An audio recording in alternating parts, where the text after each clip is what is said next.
नाम है षड्यंत्र। रूपा पलंग पर सुर्ख लाल जोड़े में सजी नई नवेली दुल्हन बनकर सोच रही थी कि वह पति रोहित को पाकर बहुत खुश है। यौवन की दहलीज पर आकर उसने खुली आंखों से जो अपने लिए सपने देखे थे वह आज स्वीकार हो गए थे। रूपा 10 जून 2015 को ब्याह कर खुशी खुशी ससुराल में आ गई थी। शादी के 6 दिन बीत जाने के बावजूद उसके हाथों पर पति के नाम की मेहंदी का रंग अभी भी ताजा था। रोहित राजस्थान के अलवर जिले में स्थित जोड़ा पटेल मोहल्ले का रहने वाला था। रोहित की मां नहीं थी, पूरा घर रमेश जी ही देखते थे। उसके पिता रमेश जी कपड़े के बड़े व्यापारी थे। अलवर में उनके कपड़े का काफी बड़ा कारोबार था जो अच्छा चल रहा था। उससे अच्छी कमाई होती थी। रमेश जी के 3 बेटे थे, रोहित, अमित, त्रिलोक। अमित और त्रिलोक पिता के व्यापार में सहयोग करते थे। सुबह दोनों नाश्ता करके पिता के साथ दुकान पर चले जाते थे और रात में दुकान बढ़ाकर उन्हीं के साथ घर लौटते थे। जबकि यार दोस्तों की संगत में रहकर रोहित की आदतें बिगड़ गई थी। उसकी आदतें सुधारने के लिए रमेश जी ने उसकी शादी कर दी थी ताकि बहू के आने पर वह अपनी जिम्मेदारियों को समझ सके। रूपा ने आते ही पूरा घर संभाल लिया। यह देखकर रमेश जी भी खुश हो गए। बहू बहुत समझदार है, यह रोहित की गलत आदतें छुड़वाकर उसको भी संभाल लेगी। बात 19 जून की रात की है। पढ़ी लिखी समझदार रूपा ससुराल वालों को रात का भोजन कराकर रोज की तरह पति के साथ फर्स्ट फ्लोर पर सोने चली गई। दिन भर की थकी हारी रूपा को बिस्तर पर लेटते ही नींद आ गई। रोहित भी सोया हुआ था। रोहित अब अचानक नींद से उठ बैठा जब उसके कानों में रूपा की दर्दनाक चीख पड़ी। नींद से जागकर रोहित ने पत्नी की ओर देखा तो सन्न सा रह गया। रूपा के गले से तेजी से खून बह रहा था। लगा जैसे किसी ने तेज धार हथियार से गला रेत कर उसकी हत्या की कोशिश की है। खून देखकर रोहित बुरी तरह घबरा गया। जब उसकी समझ में कुछ नहीं आया तो उसने चादर से रूपा का गला लपेट दिया ताकि खून बहना कुछ बंद हो जाए। तभी अचानक रोहित की नजर एक महिला पर पड़ी। वह अपना चेहरा कपड़े से ढके हुए थी और इस कमरे से निकलकर बाहर की ओर भाग रही थी। उस महिला से थोड़ी ही दूरी पर आगे 2 महिलाएं और तेजी से भागी जा रही थी। इससे पहले कि नकाबपोश महिला भागने में सफल हो पाती, रूपा की चीख सुनकर उसके देवर अमित और त्रिलोक कमरे में आ गए। रोहित और उसके दोनों भाइयों ने दौड़कर नकाबपोश महिला को पकड़ लिया और लात घूंसों से उसकी जमकर पिटाई की। नकाबपोश महिला जब बेसुध हो गई तो अमित ने उसके चेहरे से नकाब उतार दिया। नकाब हटाते ही रोहित, अमित और त्रिलोक तीनों दंग रह गए। वह महिला रोहित के जानने वालों में से थी जिसका नाम सपना था। वह पास ही के मोहल्ले में रहती थी। उधर ज्यादा खून बहने से रूपा की हालत बिगड़ती जा रही थी। इस बीच रोहित के भाई अमित ने 100 नंबर पर फोन करके इस घटना की सूचना पुलिस कंट्रोल रूम को दे दी थी। पुलिस कंट्रोल रूम से सूचना मिलते ही पास ही के थाने की एक टीम मौके पर पहुंच गई। घटना स्थल पर पहुंचकर उन्होंने हत्या की कोशिश करने वाली सपना को कत्ल करने की कोशिश के इल्जाम में गिरफ्तार कर लिया। रूपा की हालत बिगड़ती जा रही थी। रोहित उसे इलाज के लिए मेडिकल अस्पताल ले गया और इमरजेंसी वार्ड में भर्ती करवा दिया। अस्पताल पहुंचते ही तुरंत डॉक्टर ने उसका इलाज शुरू कर दिया। समय पर इलाज मिल जाने से रूपा बच गई। यह बात रात 2:30 बजे की है। अगले दिन रोहित डिटेल भरने के लिए तहसील में थाने में पहुंचा। आईपीएस साहब के अंतर्गत केस दर्ज कराया गया। मुकदमा दर्ज होने के बाद थानेदार शिवम सिंह रूपा का बयान लेने मेडिकल अस्पताल पहुंचे। तब तक रूपा को होश आ गया था। रूपा ने शिवम सिंह को बताया कि रात के 1-1:30 बजे के करीब उसका पति रोहित दरवाजा खोलकर बाहर चला गया था। तभी एक नकाबपोश औरत ने कमरे में घुसकर मुझ पर हमला बोल दिया। एक औरत कमरे के अंदर थी जबकि दूसरी औरत कमरे के दरवाजे के पास खड़ी थी। वह वहीं से पूछ रही थी कि रूपा मरी या नहीं। मुझ पर नकाबपोश औरत ने न केवल हमला किया बल्कि मुझे तेजाब पिलाने की भी कोशिश की, लेकिन मेरी चीख सुनकर ऊपर आए मेरे देवरों ने मुझे बचा लिया। पकड़ी गई औरत ने अपना नाम सपना बताया है। जांच अधिकारी ने जब उस हमले की वजह पूछी तो वह बताने में असमर्थ रही। वह खुद हैरान थी कि सपना ने उसकी हत्या करने का प्रयास क्यों किया, जबकि वह तो उसे जानती तक नहीं, कभी उसने उसको देखा नहीं, ना ही उससे मिली। रूपा की बात सुनकर शिवम सिंह भी हैरान रह गए। शिवम सिंह को रूपा के बयान ने परेशानी में डाल दिया था। इसका जवाब सिर्फ सपना ही दे सकती थी या फिर रूपा का पति रोहित। सपना महिला थाने की हवालात में बंद थी। शिवम सिंह ने थाने लौटकर आरोपी सपना को महिला थाने से बुलवाया और फिर उससे पूछताछ शुरू की। सपना का बयान सुनकर वह अवाक रह गए। सपना ने पुलिस को बताया कि रोहित और उसके बीच करीब 3 साल से प्रेम संबंध थे। दोनों एक दूसरे को बहुत प्यार करते थे। रोहित उससे शादी करना चाहता था लेकिन अपने घर वालों की वजह से वह ऐसा नहीं कर पाया। अपने बयान में सपना एकाएक राज से पर्दा उठाती गई। सपना के बयान से इस मामले में एक दिलचस्प मोड़ आ गया। उसके बयान पर विश्वास करके पुलिस जब रोहित से पूछताछ करने अस्पताल पहुंची तो रोहित वहां नहीं था। उसकी जगह पर रूपा के पास उसका छोटा भाई अमित बैठा हुआ था। पुलिस ने जब अमित से रोहित के बारे में पूछताछ की तो उसने बताया कि रोहित घर पर होगा। शिवम सिंह ने रोहित को अस्पताल बुलाने के लिए एक सिपाही को उनके घर पर भेजा।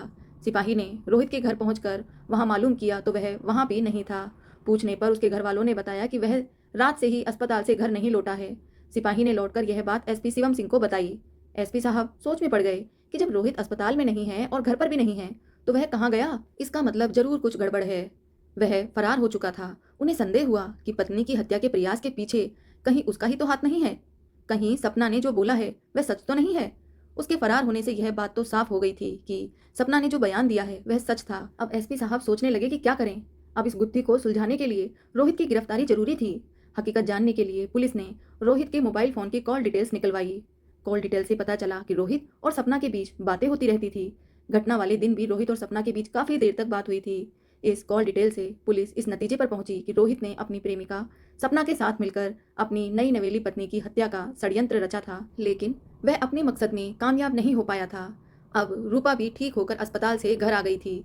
एसपी साहब को सारा मामला साफ साफ नजर आने लगा, लेकिन तमाम कोशिशों के बाद भी रोहित पुलिस के हत्थे नहीं चढ़ा। इस बीच पुलिस ने सपना को अदालत में पेश करके जेल भेज दिया था। उधर रोहित के पिताजी रमेश जी को जब यह घटना का पूरा माजरा समझ आया, वह अंदर ही अंदर बहुत दुखी रहने लगे। उनको लग रहा था कि उन्हें रोहित की शादी नहीं करनी चाहिए थी। आज उनकी वजह से रूपा के साथ बहुत बुरा हुआ है। रूपा की जिंदगी उन्हीं की वजह से खराब हुई है। अगर रूपा को कुछ हो जाता तो वह जिंदगी भर अपने आप को कभी माफ नहीं कर पाते। आखिरकार घटना के 1 महीने बाद रोहित पुलिस के हत्थे चढ़ गया। जब वह रेलवे स्टेशन से कहीं भागने के लिए ट्रेन के इंतजार में वेटिंग रूम में बैठा हुआ था, पुलिस रोहित को गिरफ्तार करके थाने ले आई और रूपा की हत्या की योजना जानने के लिए उससे पूछताछ की। चाहकर भी रोहित हकीकत को छिपा नहीं सका। उसने पुलिस के सामने सच उगल दिया। पूछताछ में रोहित ने अपनी और सपना की प्रेम कहानी के सिलसिले बताने शुरू किए। अपना पास के ही मोहल्ले की रहने वाली थी। वह शादीशुदा और 3 बच्चों की माँ थी। उसका पति मोहित बाहर रहकर नौकरी करता था। वह 6 महीने या साल भर में एक बार ही घर आता था। कुछ दिन बिताता और फिर वापस चला जाता। सपना भले ही 3 बच्चों की माँ थी, लेकिन उसका शारीरिक आकर्षण खत्म नहीं हुआ था। उसका कसा हुआ शरीर और गोरा रंग पुरुषों को आकर्षित करने के लिए काफी था। मोहल्ले के सभी लोगों को सपना के बारे में सब पता था। सबको पता था कि सपना का चाल चलन ठीक नहीं है, इसलिए कोई भी उसे इज्जत की नज़र से नहीं देखता था। जब वह सज संवर कर घर से बाहर निकलती थी तो अनचाही में लोगों की नज़रें उसकी ओर उठ ही जाती थी। कभी कभी रोहित सपना के घर के सामने से होकर अपनी दुकान पर जाया करता था। 1-2 बार का आमना सामना हुआ तो दोनों की नज़रें टकरा गई और धीरे धीरे दोनों एक दूसरे की ओर आकर्षित होने लगे। जल्दी ही वह समय भी आ गया जब दोनों ने आकर्षण को प्यार का नाम दे दिया। इसकी एक वजह यह भी थी कि सपना का पति बाहर रहता था। धीरे धीरे रोहित और सपना के प्यार के चर्चे पूरे शहर में होने लगे। रोहित घर से दुकान पर जाने को कहकर निकलता और पहुंच जाता सपना के पास। जब तक वह दुकान पर पहुंचता तब तक उसके दोनों भाई अमित और त्रिलोक दुकान पर पहुंचकर पिता के साथ काम में लग जाते थे। रोहित देर से पहुंचता तो पिता रमेश जी उसके देर से आने की वजह पूछते, लेकिन वह चुप्पी साध लेता। इससे रमेश जी और भी परेशान हो जाते थे। उनकी समझ में नहीं आ रहा था कि रोहित को आखिर क्या हुआ है, वह कितना बदल गया है, और पूछो तो वह कुछ बताता नहीं। उन्होंने उसके देर से आने का रहस्य पता लगाने का फैसला किया। आखिरकार रमेश जी ने जल्दी ही सच का पता लगा लिया। पता चला उनका बड़ा बेटा रोहित एक शादीशुदा औरत जिसके 3 बच्चे हैं, वह 3 बच्चों की मां सपना के प्रेम के जाल में फंसा है। उन्होंने रोहित को सपना के माया जाल से निकालने की सोची और उन्होंने साफ साफ रोहित से बात की, उसे समझाया तो रोहित कुछ दिन सपना से नजरें मिलाए बिना चुपचाप निकल जाता। रोहित में अचानक आए बदलाव से सपना परेशान हो गई। उसकी समझ में नहीं आ रहा था कि अचानक रोहित को क्या हो गया है जो उसने मुझसे मुंह फेर लिया है। सपना से रोहित की जुदाई बर्दाश्त नहीं हो पा रही थी। एक दिन वह रोहित का रास्ता रोककर उसके सामने खड़ी हो गई और उसे अपने घर ले गई। फिर उसने रोहित से पूछा, तुम्हें अचानक ऐसा क्या हो गया जो मुझसे मुंह फेर लिया? रोहित ने सहज भाव से सपना से कहा, ऐसी कोई बात नहीं है। तो अचानक मुझसे मुंह क्यों मोड़ लिया? सपना, अब हमारा मिलन संभव नहीं है। रोहित ने नजर झुकाकर कहा, क्यों?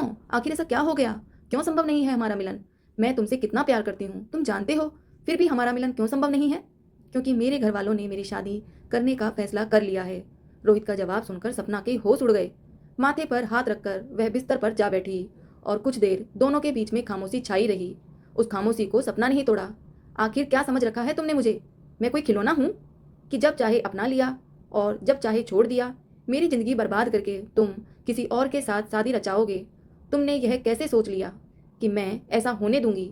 मेरे जीते जी ऐसा हरगिज नहीं हो सकता। सपना रोहित की बात सुनकर आंख बबूला हो गई। सपना, मेरी बात सुनो, समझने की कोशिश करो। सपना के सामने रोहित हाथ जोड़कर गिड़गिड़ाने लगा, मैं घर वालों के सामने बेबस हूँ सपना, मुझे उनके सामने झुकना ही पड़ा। रोहित ने सपना को समझाने की कोशिश की, तुम तो जानती हो सपना, मैं भी तुमसे कितना प्यार करता हूँ, तुम्हारे बिना जीने की कल्पना तक नहीं कर सकता। मैं कुछ नहीं सुनना चाहती, तुम्हें जो भी करना हो करो, लेकिन मैं तुम्हारी शादी नहीं होने दूंगी। सपना ने रोहित को धमकाया। रोहित सपना को काफ़ी देर तक समझाता रहा, लेकिन सपना ने रोहित की शादी की बात स्वीकार नहीं की।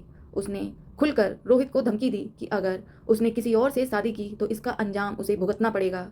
उस दिन के बाद से रोहित ने न तो सपना से बात की और न ही वह उससे मिला। बल्कि रोहित ने वहां से अपना रास्ता भी बदल लिया। सपना ने यह कभी नहीं सोचा था कि रोहित उसे धोखा देगा और किसी दूसरी लड़की से शादी रचा लेगा।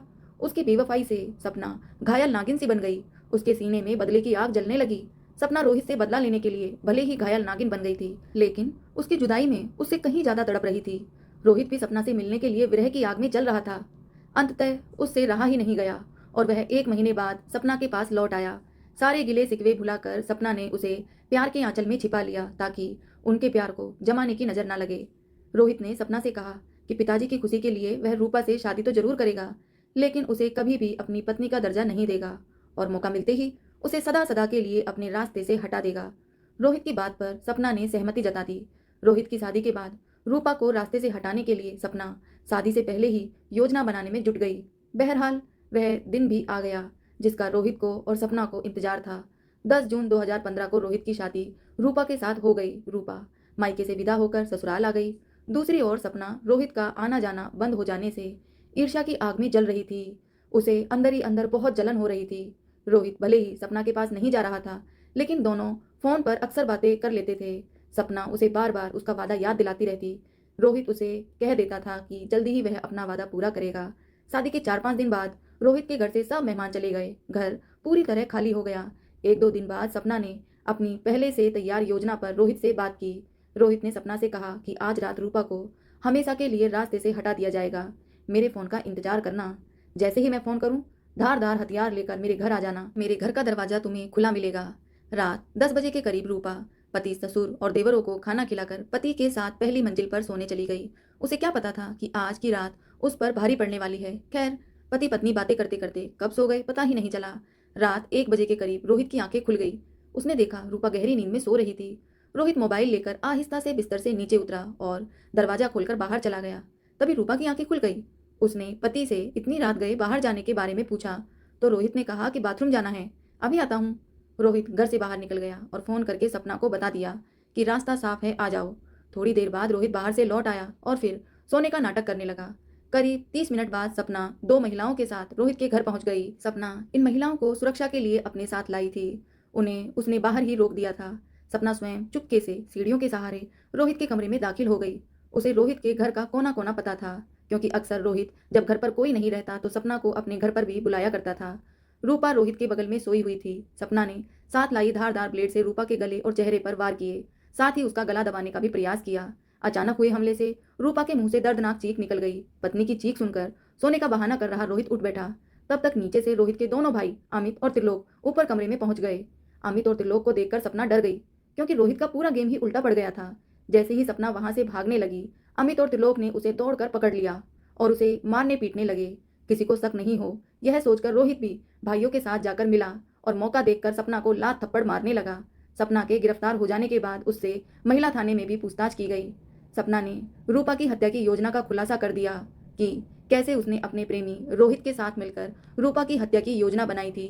सपना के बयान पर पुलिस ने उसके प्रेमी और रूपा के पति रोहित को पत्नी की हत्या की कोशिश करने के जुर्म में मुकदमा दर्ज करके गिरफ्तार कर लिया।